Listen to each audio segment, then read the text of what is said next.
GK GS रहेगी, current affair रहेगी, हिंदी रहेगी, रीजनिंग रहेगी, मैथ रहेगी, इंग्लिश रहेगी, सब कुछ साथियों हम लोग आज की इस वीडियो में देखेंगे। तो अगर आपने इस वीडियो में एंट्री है तो साथियों वीडियो को लाइक करके पहले सवाल का जवाब दे दीजिए। करेंगे सबसे पुराना वेद कौन सा है।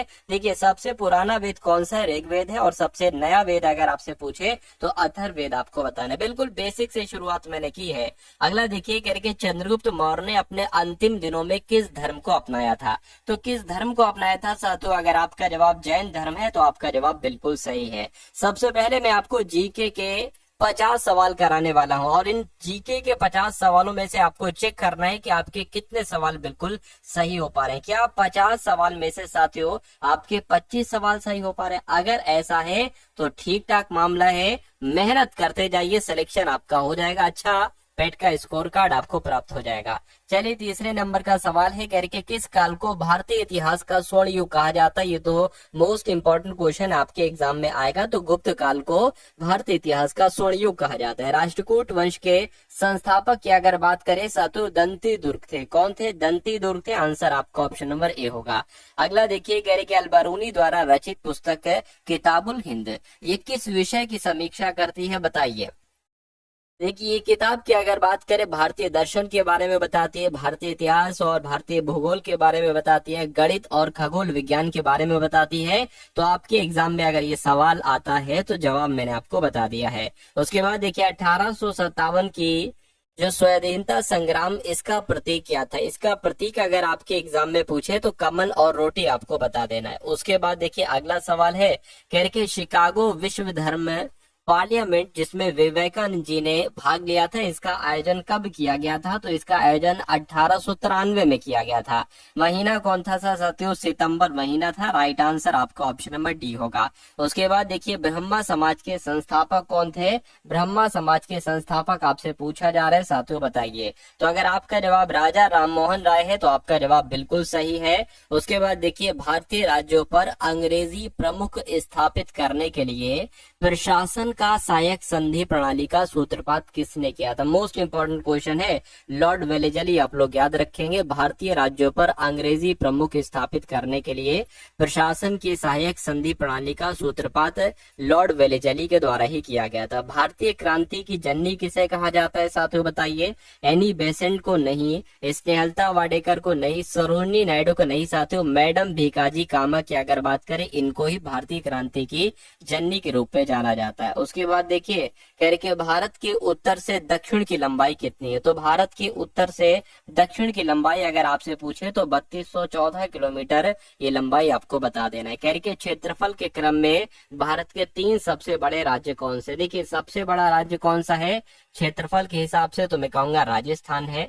उसके बाद अगर बात करें ऑप्शंस के हिसाब से अगर हम बात करें तो मध्य प्रदेश महाराष्ट्र हो जाएगा। उसके बाद देखिए अगला सवाल है कि भारत के भौगोलिक मानचित्र कौन तैयार करता है। तो भारत का भौगोलिक मानचित्र कौन तैयार करता है, तो भारतीय सर्वेक्षण करता है। राइट आंसर आपका डी होगा। अगला देखिए किस वर्ष में गंगा नदी को राष्ट्रीय नदी घोषित किया गया। तो 2004, 2008, 2014, 2016 ये काम जो किया गया था वो 2008 में किया गया था। यानी कि गंगा नदी को राष्ट्रीय नदी 2008 में बनाया गया था। अगला सवाल देखिए यानी कि भारतीय संविधान पूर्ण रूप से कब तैयार हुआ। देखिए पूर्ण रूप से कब तैयार हुआ, 26 नवंबर 1949 को हुआ। अगर आपसे कहा जाए लागू कब हुआ, तो अगर लागू की बात करते तो लागू 26 जनवरी 1950 को लागू हुआ था। उसके बाद देखिए आपसे कहा जा रहा है कि विश्व का सबसे लंबा लिखित संविधान किस देश का है। तो मैं कहूंगा अपने देश भारत का ही साथों सबसे लंबा लिखित संविधान है। आंसर आपका सी होगा। धार्मिक स्वतंत्रता का अधिकार साथियों किन किन अनुच्छेदों में है। तो मैं कह सकता हूं साथियों अनुच्छेद 25 से लेकर 28 तक में किस बात का जिक्र किया गया है, धार्मिक स्वतंत्रता के अधिकार की बात कही गई है। राइट आंसर आपका ए होगा। संसद के किस सदन को प्रतिनिधि सभा भी कहा जाता है।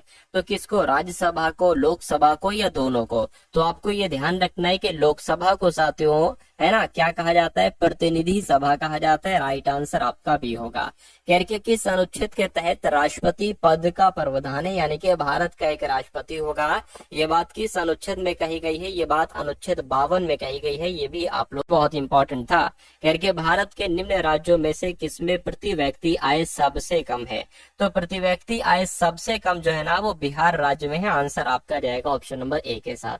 अगला सवाल है कह के प्रथम पंचवर्षीय योजना का मुख्य ध्यान किस पर था, तो पहली पंचवर्षीय योजना का ध्यान तो कृषि पर था। किस पर था साथियों, कृषि पर था, इसलिए राइट आंसर आपका ऑप्शन नंबर ए है। अगला देखिए कह के भारतीय प्रतिभूति और विनिमय बोर्ड यानी कि सेबी किस शहर में स्थित है, तो सेबी की अगर बात करते हैं साथियों ये कहाँ पर स्थित है, तो ये तो मुंबई में स्थित है। आंसर आपका जो जाएगा वो ऑप्शन नंबर बी हो जाएगा। उसके बाद देखिए अगला सवाल आपकी स्क्रीन पर है। आपसे कहा जा रहा है कि आइंस्टीन का द्रव्यमान ऊर्जा संबंध नियम अनुसार क्या है, यानी कि ये तो बच्चा बच्चा जानता है साथियों, ई बराबर mc स्क्वायर होना चाहिए। ये स्क्वायर थोड़ा सा बड़ा हो गया, यहाँ पर आना चाहिए था। अगला सवाल देखिए कह रहे कि किसी वस्तु की आगे पीछे या पीछे आगे की गति को क्या कहा जाता है, तो इसको साथियों पता, इसको कंपन कहा जाता है। क्या कहा जाता है, कंपन इसको कहा जाता है। उसके बाद देखिए क्या विद्युत धारा के चुंबकीय प्रभाव का उपयोग नहीं करता है, तो क्या नहीं करता है, ये आपसे कुल मिला के पूछा जा रहा है। विद्युत धारा के चुंबकीय प्रभाव का उपयोग मैं कहूंगा विद्युत मोटर करता है, घंटी करता है, विद्युत पंखा करता है, लेकिन विद्युत बल्ब नहीं करता है। नहीं करता है तो यही आपका आंसर है। इनमें से किसने अष्टक सिद्धांत दिया था, तो अष्टक सिद्धांत अगर आपके एग्जाम में पूछा जाए तो न्यूलैंड्स के द्वारा दिया गया था साथियों अष्टक सिद्धांत। अगला सवाल देखिए कह रहे ग्राफीन है, तो ग्राफीन की जब हम बात करते हैं तो ये कार्बन के अपरूप होते हैं साथियों। ग्राफीन जो होते हैं ना ये कार्बन के अपरूप होते हैं। निम्नलिखित में से कौन सा राजस्थान राज्य का नृत्य है, कौन सा नृत्य, मैं कहूंगा साथियों घूमर नृत्य जो है ना ये कहाँ किया जाता है, ये राजस्थान में किया जाता है, इसलिए राइट आंसर आपका जाएगा ए के साथ।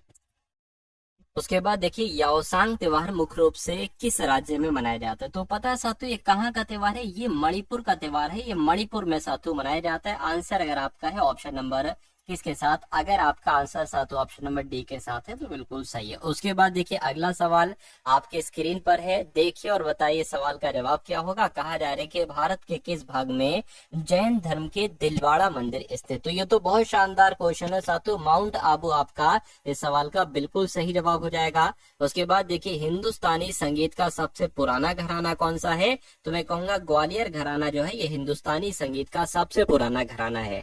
अगला सवाल है कह रहे डेनमार्क की राजधानी मुझे बता दीजिए, तो डेनमार्क की राजधानी क्या है साथियों, कोपेनहेगन है। क्या है, कोपेनहेगन ही डेनमार्क की राजधानी है। उसके बाद देखिए गंगा नदी के तट पर कौन सा शहर स्थित है, तो गंगा नदी के तट पर साथियों मथुरा, कानपुर, आगरा, कोटा, मैं कहूंगा कानपुर जो है ना ये गंगा नदी के तट पर स्थित है। उसके बाद देखिए कह रहे निम्नलिखित में से किसको पॉपुलर चैम्बर कहा जाता है, राज्यसभा को कहते हैं, राज्य विधानसभा को कहते हैं, ग्राम सभा को, लोकसभा को, तो साथियों लोकसभा को कहा जाता है पॉपुलर चैम्बर, इसलिए आंसर आपका अगर है ऑप्शन नंबर डी तो बिल्कुल सही है। साथियों 50 सवाल देखेंगे, उसके बाद हम लोग यहाँ पर रीजनिंग के क्वेश्चन, मैथ्स के क्वेश्चन, मैथ्स के डीआई के क्वेश्चन देखेंगे, है ना, सब कुछ साथियों देखने वाले हैं, तो थोड़ा सा धैर्य रखिए, अभी बहुत शानदार सवाल आपके स्क्रीन पर से गुजरेंगे। कह रही भारत के किस शहर का उपनाम Joy of, city of Joy है, क्या सिटी ऑफ जॉय की जब हम बात करते हैं तो कोलकाता आपका जवाब हो जाएगा। कोलकाता को कहा जाता है सिटी ऑफ जॉय। उसके बाद देखिए भारत का कौन सा शहर सिटी ऑफ पैलेस के नाम से जाना जाता है, तो अभी मैंने आपको बताया सिटी ऑफ जॉय कोलकाता को कहा जाता है, सिटी ऑफ पैलेस किसको कहा जाता है साथियों, मैसूर को कहा जाता है, तो मैसूर आपका आंसर हो जाएगा। अगला सवाल है करके गुजरात के निम्नलिखित में से किस जिले में स्टैचू ऑफ यूनिटी स्थित है, तो साथियों पता गुजरात के, मैं कहूंगा गुजरात के किस जिले में, तो साथियों नर्मदा जिले में। गुजरात में एक जिला है, नर्मदा नदी भी है लेकिन एक जिला भी है नर्मदा जिला जहां पर स्टैच्यू ऑफ यूनिटी स्थित है। उसके बाद देखिए राष्ट्रीय मस्तिष्क अनुसंधान केंद्र कहां पर स्थित है बताइए, तो ये पता कहां पर स्थित है, ये गुड़गांव में स्थित है, गुड़गांव आपका आंसर हो जाएगा। अगला सवाल देखिए कह रही एक आत्मकथा है जिसका नाम है अनब्रेकेबल, ये भारत के निम्नलिखित में से किस खिलाड़ी द्वारा लिखी गई है, तो पता साथियों ये मैरी कॉम के द्वारा लिखी गई है। अनब्रेकेबल नामक जो आत्मकथा है ये मैरी कॉम के द्वारा लिखी गई है। किसने ग्लोबल बेस्ट मैजिक क्रिएटर 2025 पुरस्कार जीता था? तो साथियों करंट अफेयर आपके एग्जाम के लिए बहुत इंपॉर्टेंट है, क्योंकि आपके सिलेबस में बताया गया है कि 10 सवाल आएंगे करंट अफेयर के। तो अब कुछ क्वेश्चन साथियों करंट अफेयर के भी आप लोग देख लीजिए, ताकि आपके करंट अफेयर मजबूत हो सके। कह रहे कि किसने ग्लोबल बेस्ट मैजिक क्रिएटर 2025 का पुरस्कार जीता है? सुहानी शाह ने जीता है। सुहानी शाह आपका आंसर हो जाएगा। अगला सवाल है, कह रहे कि भारत की पहली खनन पर्यटन परियोजना ये किस राज्य में शुरू की गई है? तो ये झारखंड में शुरू की गई है। झारखंड आपका सही जवाब हो जाएगा। अगला सवाल है, कह रहे कि किस देश ने डॉलर आधारित स्थिर सिक्कों को विनियमित करने के लिए जीनियस अधिनियम पारित किया है? तो जो जीनियस अधिनियम पारित किया है, पता किस देश ने किया है? ये अमेरिका देश ने किया है। आंसर आपका जो जाएगा वो ऑप्शन नंबर सी के साथ जाएगा। अगला सवाल है, कह रहे कि मुरली श्रीशंकर ने विश्व एथलेटिक्स पुर्तगाल स्पोर्ट्स मीट्स 2025 में कौन सा पदक जीता है? तो साथियों इन्होंने स्वर्ण पदक जीता है। स्वर्ण पदक आपके सवाल का बिल्कुल सही जवाब हो जाएगा। अगला देखिए, कह रहे कि रतन थियम का 77 वर्ष की आयु में निधन हुआ है, वो कौन थे? क्या वो एक लेखक थे? नहीं। पत्रकार थे? नहीं साथियों। वो कौन थे? वो अभिनेता थे। कौन थे? अभिनेता थे वो। आंसर आपका सी होगा। उसके बाद देखिए अगला सवाल, कह रहे कि किसने सहकारी क्षेत्र में दुनिया की सबसे बड़ी अनाज भंडारण योजना शुरू की है? तो अनाज भंडारण योजना जो शुरू की है वो अपने देश भारत ने की है। अपना देश भारत आपका आंसर हो जाएगा। उसके बाद देखिए, कह रहे कि किस राज्य की कैबिनेट ने महिलाओं को संपत्ति पर 1% स्टाम्प में शुल्क में छूट की मंजूरी दी है? तो किसकी बात चल रही है साथियों? उत्तर प्रदेश आपके सवाल का बिल्कुल सही जवाब हो जाएगा। यानी कि उत्तर प्रदेश की कैबिनेट ने महिलाओं को संपत्ति पर 1% स्टाम्प शुल्क में छूट की मंजूरी दी है। अगला सवाल है, कह रही कि दिल्ली सरकार ने पदक विजेताओं की नकद पुरस्कार राशि को बढ़ाकर कितना कर दिया है? तो साथियों आप लोग याद रखेंगे 7 कर दिया। यानी कि दिल्ली सरकार ने पदक विजेताओं की नकद पुरस्कार राशि को साथियों बढ़ाकर कितना कर दिया है? 7 करोड़ कर दिया है। यानी कि पहले कितना था साथियों? पहले अगर बात करें तो 3 करोड़ था, अब कितना हो गया है? 7 करोड़ हो चुका है। उसके बाद देखिए, कह रहे कि green gold the Neem pharmacy नामक पुस्तक किसके द्वारा लिखी गई है? तो ये साथियों विश्वरूप राय चौधरी के द्वारा लिखी गई है। राइट आंसर की अगर बात करते हैं साथियों, आपका जो जाएगा वो किस ऑप्शन के साथ जाएगा? वो ऑप्शन नंबर बी के साथ जाएगा। ये इंपॉर्टेंट क्वेश्चन है, आप लोग याद रखें। अगला सवाल देखिए, कह रहे कि FIDE शतरंज विश्व कप 2025 की मेजबानी करेगा? तो कौन करेगा? मैं कहूंगा अपना देश भारत करेगा। भारत आपके सवाल का बिल्कुल सही और सटीक जवाब हो जाए। अब उसके बाद साथियों यहाँ से आपके सामने जीके जीएस के क्वेश्चंस हो गए। अब हम लोग यहाँ पर साथियों 10 क्वेश्चंस देखेंगे हिंदी के, और उसके बाद रीजनिंग के क्वेश्चंस होंगे, मैथ के क्वेश्चंस होंगे, DI के क्वेश्चंस होंगे।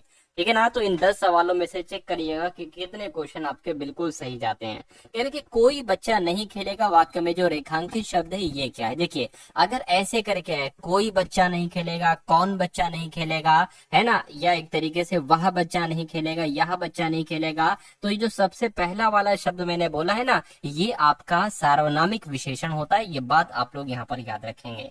उसके बाद देखिए अगला सवाल है, कह रही कि राम धीरे धीरे, है ना, पढ़ता है। इस वाक्य में धीरे धीरे शब्द साथियों क्या है? ये आपको यहाँ पर बताना है। देखिए ये धीरे धीरे जो है ना, ये क्रिया की विशेषता बता रहे हैं, तो ये आपका क्या हो जाएगा? क्रिया विशेषण हो जाएगा। राइट आंसर आपका ऑप्शन नंबर डी होगा। उसके बाद देखिए राजा भिक्षुक को दान देता है, वाक्य में कारक कौन सा है साथियों बताइए? देखिए राजा भिक्षुक को दान देता है, यानी कि राजा भिक्षुक के लिए दान देता है। जहां पर भी कोई दान दी जाए या कोई गिफ्ट दिया जाए तो वहां पर साथियों हम क्या लगाते हैं? वहां पर हम के लिए का इस्तेमाल करते हैं। किसका साथियों? के लिए का इस्तेमाल करते हैं, तो इसलिए यहाँ पर संप्रदान कारक हो जाएगा। राजा भिक्षुक के लिए दान देता है। उसके बाद देखिए अगला सवाल, कह रहे निम्नलिखित में से कौन सा शब्द बहुवचन है बताइए? तो पौधा तो एक वचन है, पौधे हो जाएगा बहुवचन। लड़का एक वचन है, लड़के हो जाएगा बहुवचन। प्राण शब्द की अगर बात करते हैं तो ये आपका एक बहुवचन है। पुस्तक भी एक वचन है क्योंकि पुस्तकें बहुवचन होता है। उसके बाद देखिए खिड़की किस प्रकार का शब्द है मुझे बताइए। तो खिड़की की अगर बात करते हैं साथियों ये एक देशज शब्द है। कैसा है साथियों? देशज शब्द है। आंसर आपका सी होगा। उसके बाद देखिए अगला सवाल है आपकी स्क्रीन पर, कह रहे महोर्मी का संधि विच्छेद आपको साथियों बताना है क्या हो सकता है।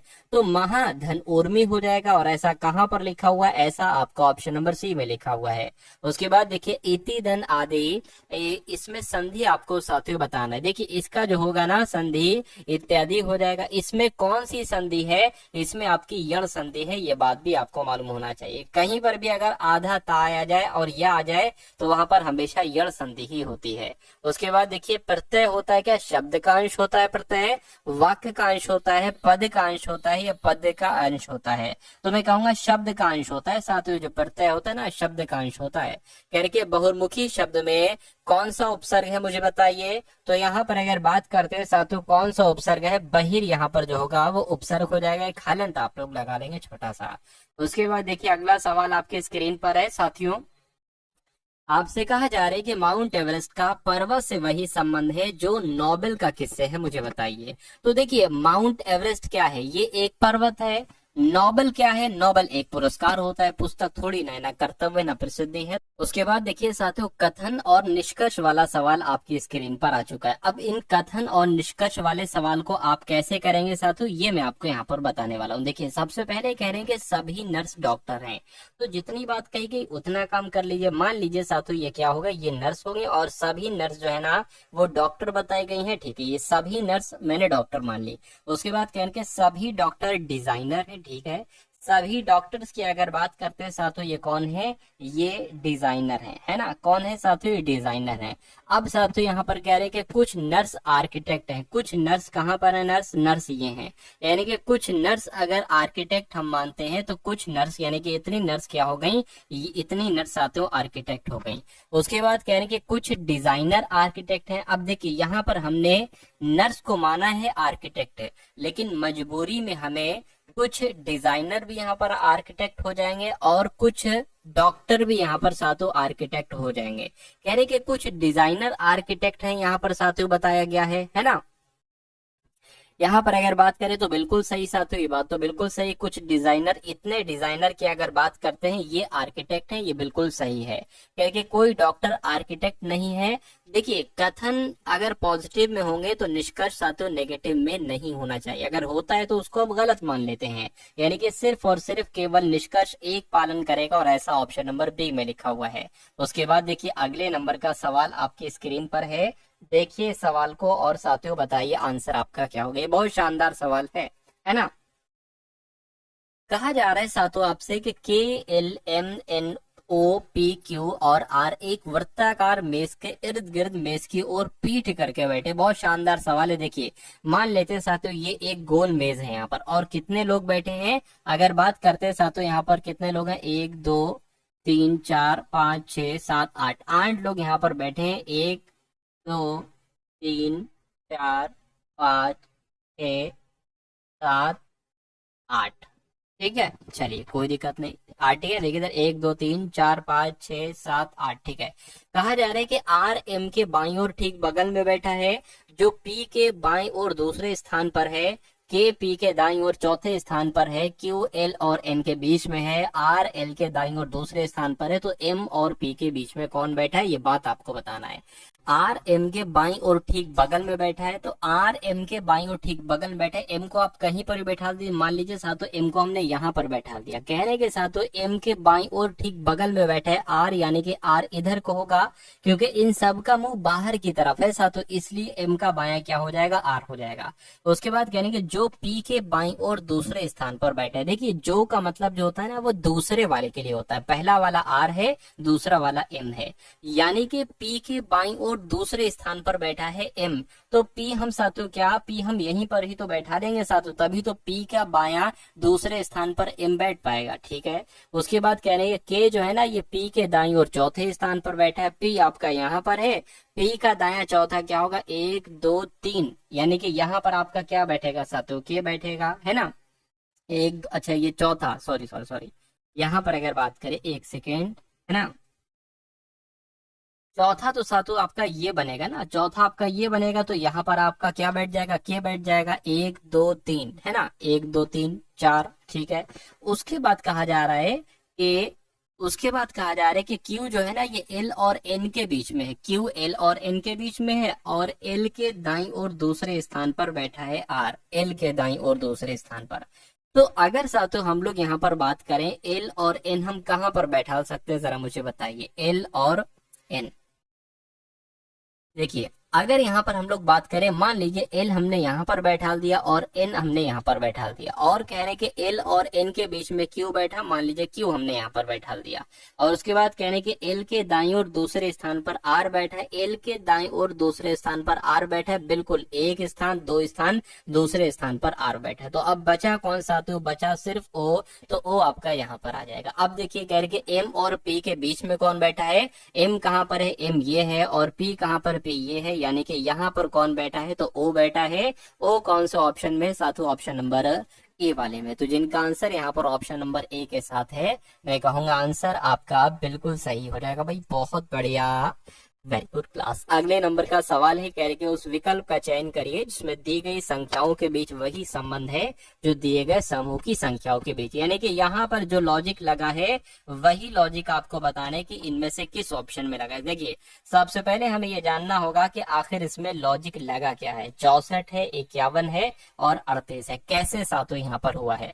अगर 64 पे हम कितने घटाएं, मैं कहूंगा साथियों अगर -13 कर दे तो 51 आ जाएगा, 51 में फिर से अगर -13 करने तो 38 आ जाएगा। अब देखिए यही लॉजिक कहाँ पर लगा है, यहाँ पर तो साथियों -13 नहीं घटाया गया है, यहाँ पर भी -13 नहीं घटाया गया है, यहाँ पर भी -13 नहीं घटाया गया है। हाँ अगर यहाँ पर अगर हम लोग बात करें साथियों 52 में अगर आप 13 घटाओगे तो कितना आ जाएगा, 12 में से 3 जाएगा, तो यहाँ पर भी सातों नहीं है। मतलब ये तो ऐसा कुछ नहीं बन रहा है कि -13 जिसके 13 13 माइनस यहाँ किया गया, तो ऐसा ऑप्शन हमें नहीं मिल रहा है, या तो फिर तो कुछ और लॉजिक यहाँ पर नहीं लगा है। देखिए जरा देखिए 45 में कितना घटाया गया साथियों, 45 में यहाँ पर तो बढ़ाया गया भैया, तो ये तो होगा ही नहीं, घटाना है ना। यहाँ पर भी साथियों बढ़ाया गया है, यहाँ पर भी बढ़ाया गया, यहाँ पर घटाया गया, कितना घटाया गया जरा देखिए, 52 में हम कितना घटा दें साथियों, अगर हम 6 घटा दें तो ये आ जाएगा, ठीक है, और यहाँ पर भी फिर हम 6 घटा दें, तो ऐसा लॉजिक होगा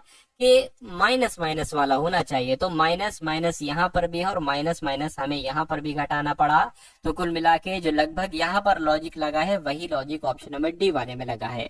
उसके बाद देखिए अगले नंबर का सवाल है, कह रहे कि ए अनुपात बी बराबर 9:7 है, तो 11A माइनस 9B अनुपात 2A प्लस 3B का मान क्या होगा। यानी कि आपसे कुल मिला के ये बताया गया है कि जहां पर भी आपको A दिखे वहां पर 9 रख देना, जहां पर B देखने को मिले वहां पर 7 रख देना और बस कैलकुलेट कर देना। अब जैसे कि यहाँ पर बात करें तो यहाँ पर 11A माइनस 9B लिखा हुआ है, 11A माइनस 9B और अनुपात उसके बाद साथियों 2A प्लस 3B लिखा हुआ है। इसको जरा कैलकुलेट कीजिए। देखिए 11A की वैल्यू है 9, तो 9 की गुणा 11 से होगी, क्या आ जाएगा साथियों 99 आ जाएगा, तो यहाँ पर 99 आ गया।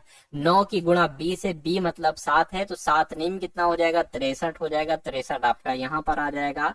अब देखिए 2A यानी कि 9 यहाँ पर 9 दूना कितना हो जाएगा 18 हो जाएगा, और यहाँ पर अगर बात करें 7 गुणा 3 यानी कि 3 7 21, तो 21 आपका यहाँ पर आ जाएगा। अब इसको कैलकुलेट करिए, 9 में से 3 जाएगा बचेगा 6, 9 में से 6 जाएगा बचेगा 3, अनुपात यहाँ पर अगर बात करें इसको जोड़िए 9 आ गया और 3 आ गया, ये आपका यहाँ पर आएगा। अब इसको जरा अनुपात में कट कर लीजिए साथियों, छोटा अनुपात बना लीजिए, 3 एकम 3, 3 दूना 6, 3 एकम 3, 3 3 9, यानी कि 12:13 आपका जवाब आएगा। क्या 12:13 ऑप्शन में है? बिल्कुल साथियों ऑप्शन में है, ऑप्शन नंबर डी वाले में। तो जिनका आंसर यहाँ पर है ऑप्शन नंबर डी के साथ, तो मैं कहूंगा आंसर आपका बिल्कुल सही हो जाएगा भाई, बहुत बढ़िया, वेरी गुड क्लास। अगला सवाल साथियों आपकी स्क्रीन पर है, देखिए जरा इस सवाल को साथियों देखिए और मुझे आप लोग बताइए आंसर आपका क्या होगा। कहा जा रहा है कि 6 वर्ष पहले ए और बी की आयु का अनुपात 17:13 था, 6 वर्ष पहले, ठीक है कोई दिक्कत नहीं। कहने के और उनकी वर्तमान आयु का अनुपात 5:4 है, ठीक है, और अब से 4 वर्ष बाद उनकी आयु का अनुपात क्या होगा। तो सबसे पहले अभी की आयु निकाल लीजिए, 4 वर्ष बाद भी आयु अनुपात निकाल देंगे। तो यहाँ पर सबसे पहले कहा गया है कि उनकी आयु का जो वर्तमान अनुपात है, वर्तमान अनुपात कितना है, 5:4 है, यानी कि 5x, और इसको हम 4x मान लेते हैं। उसके बाद का, अच्छा ये अगर बात करते हैं ए और बी की 6 वर्ष पहले की आयु का अनुपात कितना था साथियों, 17:13 था। तो जरा इसको अगर मैं इसमें से 6, ये वर्तमान आयु है ना, ये भी वर्तमान आयु, अगर इसमें मैं 6 घटाऊं और इसमें से मैं 6 घटाऊं तो 17 आना चाहिए, 13 आना चाहिए। देखिए जरा 5x और इसमें से मैं 6 घटा दूं, क्योंकि ये जो है ना 6 वर्ष पहले की आयु का अनुपात इनका ये है, और वर्तमान की आयु साथियों इनकी ये है ना। चलिए, तो अगर मैं क्या करूं साथियों, फिर वही बी का करते, 4x माइनस 6 घटाया तो अनुपात कितना आना चाहिए, 17:13 आना चाहिए। 17 बटे यहाँ पर 13 हो जाएगा। तो इसको जरा आप क्या करिए, कैलकुलेट करिए। 13 की गुणा अब क्रॉस मल्टीप्लाई करिए, क्योंकि बराबर लगा हुआ है। 13 की गुणा 5 से, 13 पंजे 65 हो जाएगा, यानी कि 65x यहाँ पर आ गया। 13 छंग कितना होता है साथियों, 78 होता है, बराबर 17 चौक कितना होता है साथियों, 17 चौक की अगर बात करते हैं यहाँ पर, 17 चौक आपका 68 हो जाएगा। तो 68 यहाँ पर आ जाएगा, 68x हो जाएगा। और 17 छंग की अगर बात करें तो साथियों कितना हो जाएगा, एक तरीके से 102 हो जाएगा। तो 102 यहाँ पर आ जाएगा। अब इसको जरा आप कैलकुलेट करा लीजिए। अब देखिए 65x इधर है, इधर 68 है ना। तो ये 68x इधर रहा, बराबर के इधर है, ये इधर आएगा तो ये माइनस का हो जाएगा। ठीक, कोई दिक्कत नहीं। अब अगर बात करते हैं साथियों, देखिए ये माइनस का इधर आएगा तो ये साथियों प्लस का हो जाएगा, ये जैसा माइनस का है तो ये माइनस का ही रहेगा। अब देखिए 68x में से 65x जाएगा तो कितना बचेगा, 3x बचेगा। 3x बराबर 102 में से 78 घटेगा, कितना बचेगा, 12 में से 8 जाएगा, 4 बचेगा, 9 में से 7 जाएगा, 2 बचेगा। तो मैं कहूंगा साथियों x बराबर कितना आ जाएगा, 3 से 24 को कट करो, 3 अट्ठे 24 होता है, यानी कि हमें यहाँ पर x का मान मालूम पड़ चुका है। तो अब हम लोग साथियों क्या वर्तमान आयु निकाल सकते हैं बहुत आराम से। कैसे, जब x बराबर 8 है तो 8 की गुणा 5 से कराइए, 8 पंजे 40 हो गया, और 8 की गुणा 4 से कराइए, ठीक है, 4 अट्ठे 32 हो गया। यानी कि इनकी वर्तमान आयु कितनी निकलेगी साथियों, 40:32 निकलेगी। लेकिन कह रहे हैं कि अब से 4 वर्ष के बाद उनकी आयु का अनुपात क्या होगा। तो 4 वर्ष के बाद, तो 4 इसमें जोड़िए, 40 में 4 जोड़ोगे 44 आ जाएगा, और 36 में 4 जोड़ोगे कितना आ जाएगा, 36 आ जाएगा। इनका अनुपात पूछा जा रहा है, तो जरा इनका अनुपात भी निकाल दीजिए, है ना। कितना निकलेगा देखिए जरा, 2 से कट करेंगे तो यहाँ पर साथियों कितना आ जाएगा, 2 दूना 4, 2 दूना 4, और 2 एकम 2, 2 अट्ठे 16 आ गया। फिर से 2 से कटेगा, 2 एकम 2, 2 एकम 2, 2 नी 18, यानी कि इनका अनुपात जो है वो 11:9 है। और 11:9 कहाँ पर लिखा हुआ है, ये तो आपका साथियों ऑप्शन नंबर ए में लिखा हुआ है। तो जिनका आंसर यहाँ पर ऑप्शन नंबर ए के साथ है, तो मैं कहूंगा आंसर आपका बिल्कुल सही हो जाएगा। करके एक कार 10% के लाभ पर 66,000 में बेची जाती है, इसे 600 रुपए अधिक में अगर बेचा जाता तो कितना लाभ होता। देखिए अब सबसे पहले यहाँ पर बात देखी गई है, कहने कि 10% लाभ के साथ बेची जा रही है, तो 66,000 में बेची जा रही है।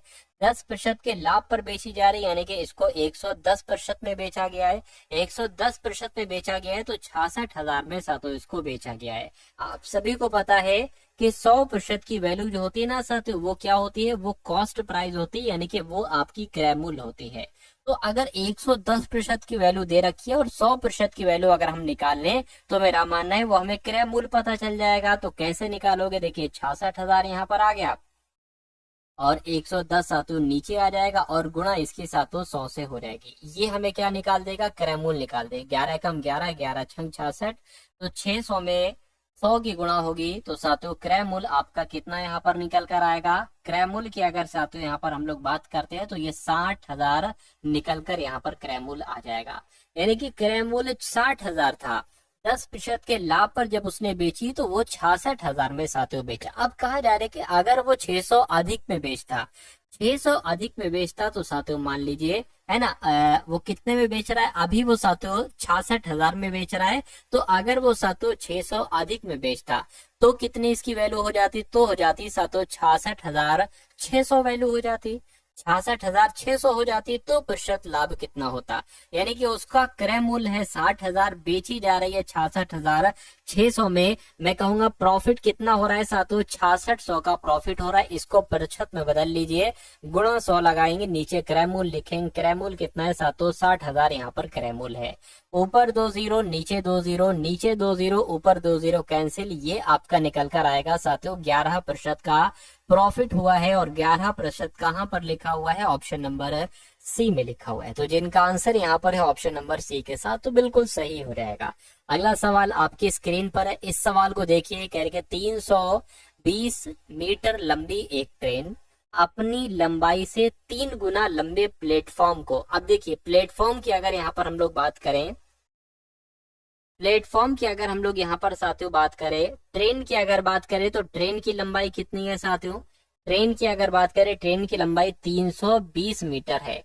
तो प्लेटफॉर्म की लंबाई यहाँ पर कितनी बताई गई है, इसकी 3 गुनी बताई गई है। तो साथियों 320 का 3 गुना क्या हो जाएगा, एक तो 900 हो जाएगा और 20 का 3 गुना 60 हो जाएगा। यानी कि 960 मीटर प्लेटफॉर्म की लंबाई होगी, है ना। और 320 मीटर ट्रेन की लंबाई होगी। और मैंने आपको बताया था, है ना, अच्छा यहाँ पर समय दे रखा है 90 सेकंड में पार करती है। तो ट्रेन की चाल कितनी, यानी कि आपसे कुल मिला के यहाँ पर चाल पूछी जा रही है। और आप सभी को पता है कि चाल बराबर क्या होता है साथियों, दूरी बटा समय होता है चाल बराबर।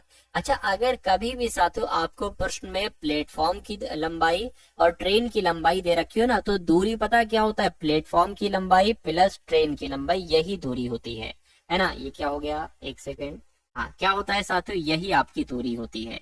तो यहाँ पर एक सेकंड रुकिए, थोड़ा सा ज्यादा हो गया, एक सेकंड रुक जाइए। हाँ, तो यहाँ पर साथियों आपका क्या आ जाएगा, ये हो जाएगा। और समय कितना दे रखा है, समय आपका यहाँ पर 90 सेकंड दे रखा है। कोई दिक्कत कोई परेशानी तो आपको साथियों नहीं है, नहीं है तो बहुत अच्छी बात है। अब 920 और 320 कितना हो जाएगा साथियों, 920। अच्छा, यहाँ पर मैंने 60 क्यों नहीं लिखा साथियों, 60 लिखना चाहिए, तो यहाँ पर भी 60 आ जाएगा। तो 960 और 320 कितना हो जाएगा, 1280 हो जाएगा, है ना। तो चाल बराबर आपका क्या आ जाएगा यहाँ पर, 1280 बटे 90 यहाँ पर आ जाएगा, है ना। 0 से 0 आपका कैंसिल हो जाएगा। 9 से अगर कट करोगे, 9 एकम 9, 9 एकम 9 हो गया। और यहाँ से 3 बचेगा, 9 चौक आपका 36 हो जाएगा। 2 अभी भी बचेगा, पॉइंट लगाए 0 बढ़ाइए, 9 दूना 18 हो गया, है ना। 9 दूना 18 हो गया, फिर 2 बचेगा, पॉइंट लगाए 0 बढ़ाए, 9 दूना 18 हो गया।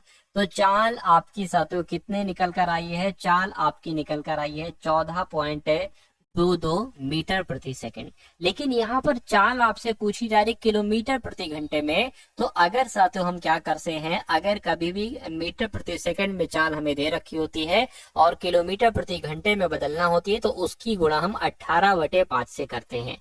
तो इसकी गुणा 18/5 से कर दीजिए, इसको कैलकुलेट कर लीजिए, क्या आपका आंसर आएगा। देखिए 5 एकम 5 हो गया, 5 दूना कितना हो जाएगा, 10 हो जाएगा, पॉइंट लगा, एक पॉइंट लगा दिया।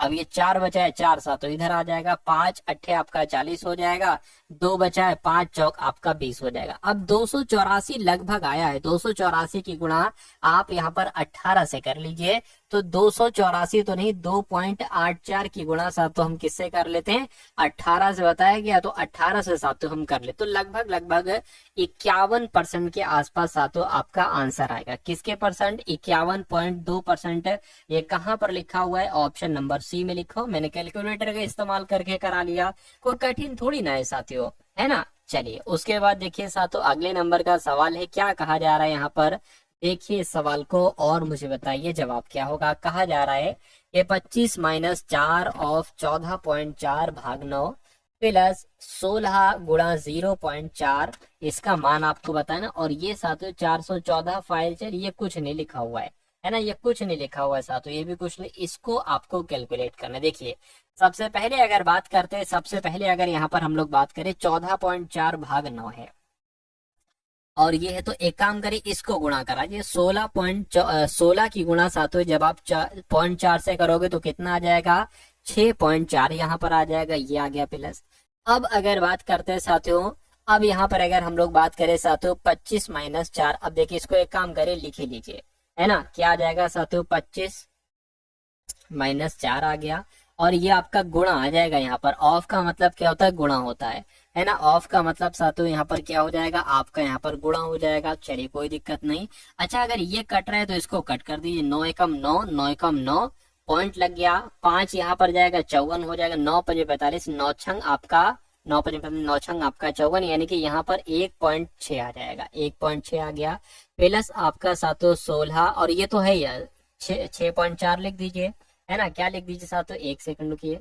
6.4 यहाँ पर सातों आपका आ जाएगा। 6.4 यहाँ पर सातों, एक काम करिए, एक सेकंड, है ना। तो 6.4 ये क्या हो रहा है, 6.4 सातों आपका यहाँ पर, यानी कि अब आपके सामने आ गया 25 माइनस 4 गुणा 1.6 गुणा, है ना, प्लस 6.4 आ चुका है। अब अगर बात करते हैं, देखिए अब इसको सॉल्व करिए, 16.64, यानी कि ये भी वही 6.4 प्लस 6.4 आपका बन जाएगा। ये माइनस आ जाएगा, 25 आ जाएगा। अच्छा एक माइनस का एक प्लस का है तो ये कट जाता है, क्योंकि 6.4 में से 6.4 जाएगा तो 0 बचेगा। तो कुल मिला के 25 आपके हाथ लगा है, और 25 आपका क्या हो जाएगा, 25 आपके सवाल का बिल्कुल सही और सटीक जवाब हो जाएगा। तो अब साथियों यहाँ पर आपके सामने कौन से क्वेश्चन स्टार्ट हो चुके हैं साथियों, डीआई के क्वेश्चन यहाँ पर स्टार्ट हो चुके हैं। तो इन सवालों को बहुत आराम से और बहुत अच्छे तरीके से आप लोग देखेंगे, क्योंकि बहुत सारे क्वेश्चंस आपके डीआई के पूछे जाएंगे आपके यूपी ट्रिपल पेट एग्जाम में। चलिए तो इसको अच्छे से समझिए। फिर के नीचे दी गई तालिका 4 भारतीय बल्लेबाज द्वारा किसी खास वर्ष में खेले गए T20 मैच और बनाए गए रन और अर्धशतकों और शतकों को संख्या दर्शाती है। 4 प्लेयर हैं यहाँ पर, विराट है, रोहित शर्मा है, शिखर है और सुरेश है। इन्होंने कितने कितने मैच खेले हैं, विराट ने 16 मैच खेले हैं, और कितने रन बनाए हैं 16 मैचों में, 900 रन बनाए हैं। अर्धशतक इन्होंने 16 मैचों में 4 बनाए हैं, और साथियों शतक इन्होंने 3 जड़े हैं, है ना। रोहित ने 20 मैचों में 840 रन बनाए हैं, शिखर ने 25 मैचों में 1050 रन बनाए हैं, और सुरेश ने 12 मैचों में 450 रन बनाए हैं। तो अब साथियों तालिका समझ में आ गई। सवाल देखिए जरा क्या है, कह रहे कि शिखर द्वारा बनाए गए प्रति मैच औसत रन तथा रोहित द्वारा बनाए गए प्रति मैच औसत रन का अंतर क्या है। यानी कि सबसे पहले आप एक काम करिए, जो शिखर द्वारा, है ना, शिखर द्वारा कितने रन बनाए गए हैं, मतलब औसत बताना है। तो शिखर द्वारा जो, देखिए आपको 2 चीजें चाहिए होती हैं। शिखर ने 1050 रन बनाए हैं, तो 1050 रन बनाए हैं। कितने मैचों में साथियों ये रन बनाए हैं, तो 25 मैचों में ये रन बनाए हैं। ये साथियों शिखर का यहाँ पर औसत आपको मिल जाएगा, है ना। उसके बाद क्या कहा जा रहा था साथियों, रोहित द्वारा बनाए गए मैचों का औसत क्या है, तो रोहित किधर गए, ये है। यानी कि रोहित की अगर बात करें 840 इन्होंने रन बनाए हैं 20 मैचों में। तो इन दोनों का अंतर आपसे पूछा जा रहा है, तो इनका अंतर निकाल दीजिए, क्या दिक्कत। 2 से कट करेंगे इसको, 2 चौक 8, 2 दूना 4 हो जाएगा, और साथियों 5 से कट करेंगे, 5 पंजे 25, 5 दूना 10, 5 एकम 5, इतना आ जाएगा। इसको कट करोगे तो 5 चौक आपका 20 आ जाएगा, 5 दूना 10, यानी कि यहाँ पर भी 42 आ गया। यानी कि इन दोनों के औसत रनों के बीच की अगर बात करें, अंतर क्या आना चाहिए, 0 अंतर आना चाहिए। क्या 0 कहीं यहाँ पर लिखा हुआ है, बिल्कुल लिखा हुआ है साथियों, ऑप्शन नंबर सी में लिखा हुआ है। इसलिए जिनका आंसर यहाँ पर ऑप्शन नंबर सी के साथ है तो बिल्कुल सही है। अब अगला सवाल देखिए, कह रहे कि सभी चारों बल्लेबाज द्वारा बनाए गए कुल रनों की संख्या क्या। अच्छा अब आपसे रन का टोटल पूछा गया है।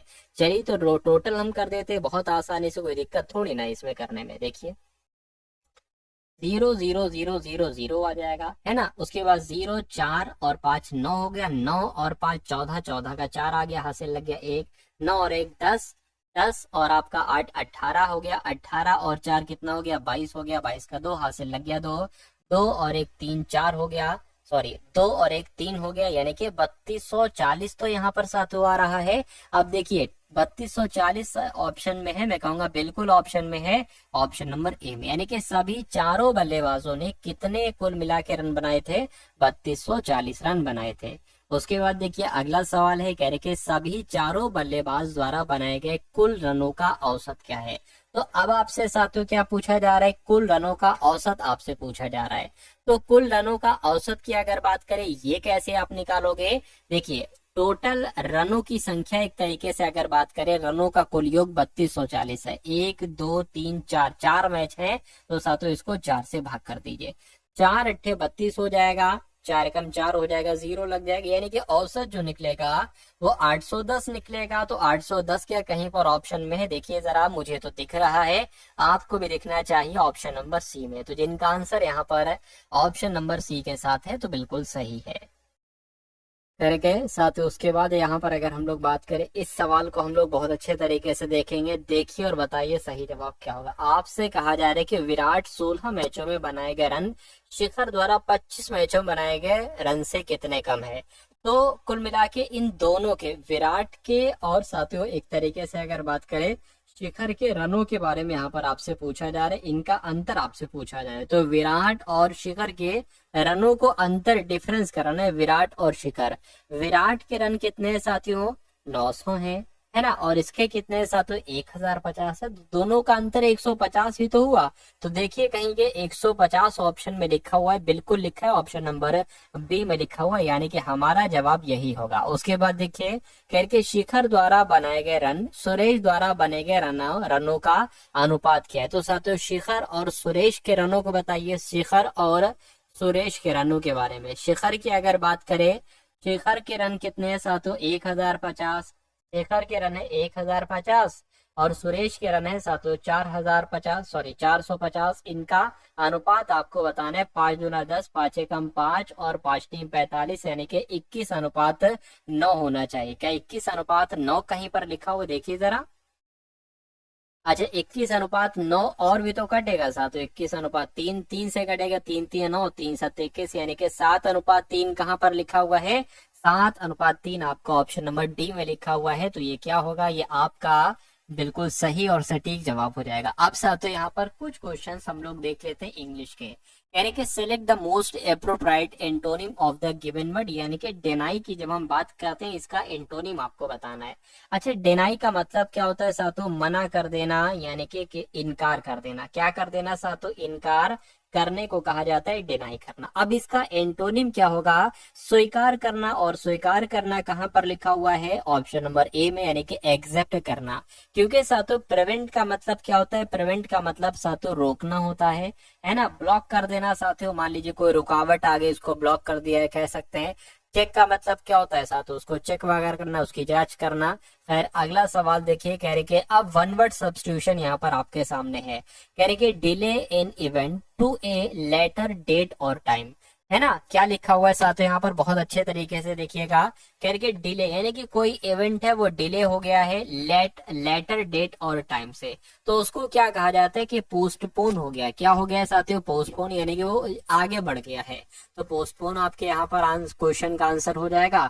उसके बाद देखिए select the most appropriate meaning of the given idiom, यानी कि to get out of hand. To get out of hand का मतलब पता क्या होता है साथियों? आउट ऑफ हैंड यानी कि वो आपके हाथ में अब नहीं है, वो अब बिल्कुल आउट ऑफ कंट्रोल हो गई है कोई चीज, तो उसको कहा जाता है to get out of hand. इसको क्या इररेस्पॉन्सिबली कहेंगे? नहीं। करेज कहेंगे साथियों? नहीं। या उसके अलावा अगर बात करते हैं ये कहेंगे साथियों अनकंट्रोलेबल, है ना। टू बिकम अनकंट्रोलेबल, उसको ही तो कहा जाता है कि हाथों से निकल गई ये चीज, यानी कि to get out of hand. अगला क्वेश्चन देखिए आपके स्क्रीन पर है, कह रहे select the most appropriate antonym of the enthusiasm. तो इसका मतलब पता क्या होता है साथियों? इसको कह सकते हैं जोश, है ना। इसको कह सकते हैं साथियों उत्साह, जोश कह सकते हैं इसको साथियों, उत्साह कह सकते हैं। तो इसका एंटोनिम आपसे पूछा जा रहा है तो क्या हो जाएगा? एक्साइटमेंट तो नहीं होगा। लेथार्जी की अगर बात करते हैं, लेथार्जी हो जाएगा साथियों, क्योंकि लेथार्जी का मतलब होता है आलस है ना। तो इसका एंटोनिम जो होगा वो लेथार्जी होगा। राइट आंसर आपका ऑप्शन नंबर बी के साथ जाएगा। उसके बाद देखिए अगला क्वेश्चन और अंतिम क्वेश्चन आपकी स्क्रीन पर है, आपसे सिनोनिम पूछा जा रहा है मोनोटोनस का। तो मोनोटोनस की अगर बात करते हैं इसका मतलब क्या होता है? देखिए जो कोई बहुत बोलता है या उबाने लगता है अपनी बातों से, उबाने वाला जो होता है ना, उबाने वाले को कहा जाता है साथियों मोनोटोनस। अब इसका अपोजिट क्या होगा साथियों? सॉरी, इसका अपोजिट में सिनोनिम पूछा गया है, इसका सिनोनिम तो बोरिंग हो जाएगा। क्या हो जाएगा साथियों? बोरिंग हो जाएगा। इसलिए आंसर आपका जो जाएगा वो ऑप्शन नंबर